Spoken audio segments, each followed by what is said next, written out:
Two NGOs have come together to kickstart a proposal for a new Act of Parliament which they have called the Social Inclusion Act 2012. Having taken the trouble to come. The two NGOs, Saya Anak Bangsa Malaysia and Persatuan Hak Asasi Manusia Malaysia, are proposing this act as a means to treat the causes of social injustices, marginalization and the intergenerational cycle of poverty. Lawyer and immediate past president of Hakam, Malik Imtiaz Sarwar, and SABM's Jayanath Apudure of SABM, presented the draft of the act to the media recently and asking the public to offer their thoughts to it. This effort, they say, is non-partisan, and they hope to engage politicians from both sides of the divide because they say thus far programs addressing poverty, marginalization and social ills only treat the symptoms and not the causes. They believe a Social Inclusion Act will treat the causes.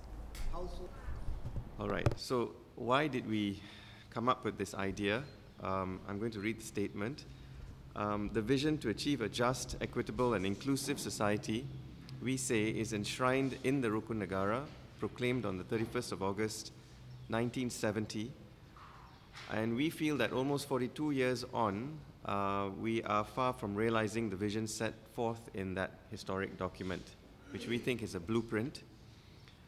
Today, almost 40% of Malaysians are still trapped in the intergenerational cycle of poverty and inequality. Now that's a very important concept we want to stress. Intergenerational cycle of poverty and inequality. And you'll hear a little bit more about this in the course of Jayanath's presentation. We view poverty as a generational problem now. Poor and low-income households, comprising some 12 million citizens, simply do not have the capability to overcome the disadvantages, which are many dimensions, which they face on a daily basis. We also feel that vulnerable individuals and groups, citizens and non-citizens, continue to encounter prejudice and discrimination and remain on the outside, marginalized. So we're not talking just about race, we're talking about bigger concepts, poverty and so on. So we feel there is an increasing disconnect, a disjointedness between people from the bottom 40% households, and that's a sizable number which you'll see, with the rest of society. We feel that they are trapped in a number of disadvantages due to their low asset base, and that includes low education and skill, poor nutrition and health, and unwholesome living conditions. And we question why it is that in 2012 there is such a sizable population of Malaysians still suffering from that. A host of social ills associated with what we view as being dysfunctional families from this level of society is becoming apparent. We see increasing numbers of substance abuse, drug addiction and so on, delinquency and dropouts. I mean, we hear so much about mat rumpits and the likes. We have to understand why that's happening. We also see increasing trends in child abuse, crime, and mental illnesses. And we feel that these things, when looked at together, are a clear indication that something is not right. And more importantly, something needs to be done. Since 1990, data shows us that income inequality has been worsening. It's not narrowing the gap is actually increasing. The bottom 40% households have an average monthly income of 1,529 ringgit, compared to 10,208 ringgit for the top 20%. Their income share is 14.5%, compared to the 51% share of the top 20% households. And the top 10% households have an income share of 33.1%, compared to 2% of the bottom 10% households. So Jayanath will explain that some more, but personally I think those figures are staggering and they are very frightening. And when we look at what the government is trying to do in terms of the 500 ringgit allowances that are being made for families earning 3,000 and less, in the context of what we say, we realize that we are in a critical state that needs to be addressed urgently. And we say in our statement that we think this is a recipe for disaster. And unless we come up with a concrete solution, away from the politics, leave that aside, this is not about politics. Unless we can come up with a clear, concrete solution for this, we are headed for some very difficult times, socially, I mean. So what we say is we need to urgently address the root causes of poverty and marginalization, why people are being pushed out to the fringe, and not just continue to treat the symptoms. Handouts are useful. They help solve problems in the short term, but in the long term, they don't address anything, because the problem that's causing the issue in the first place is not being addressed directly.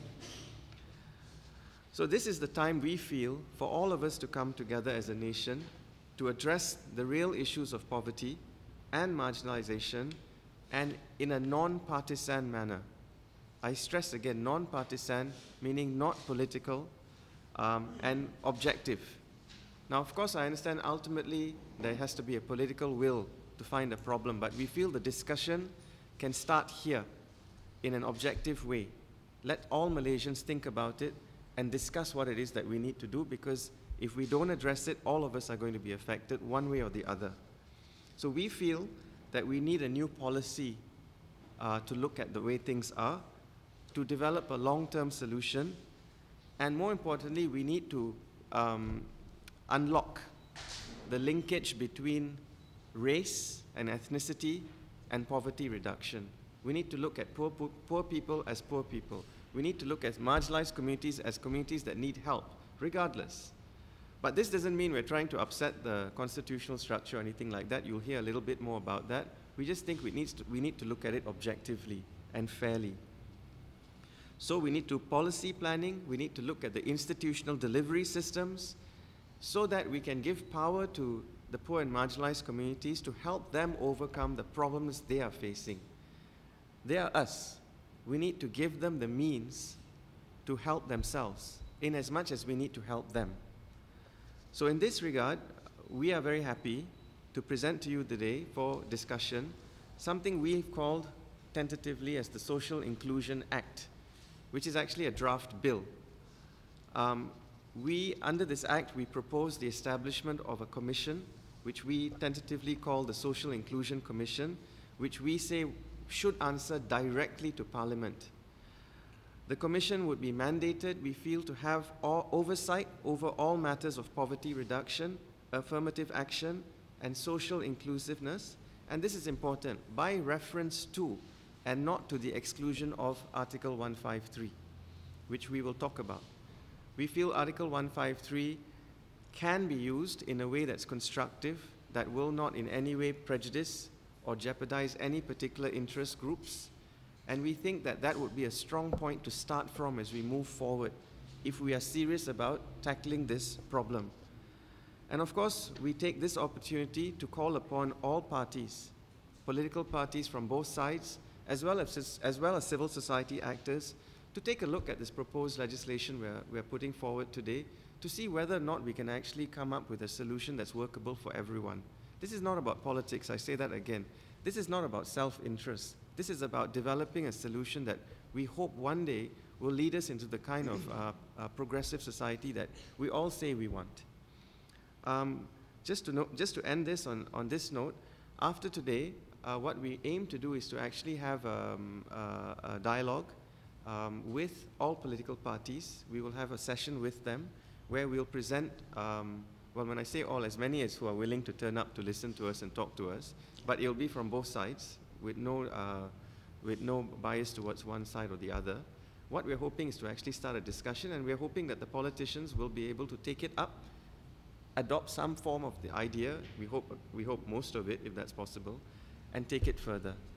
So on that note, I would like just to say that I would like to think that this is something that all Malaysians, regardless, can look at and think of taking forward.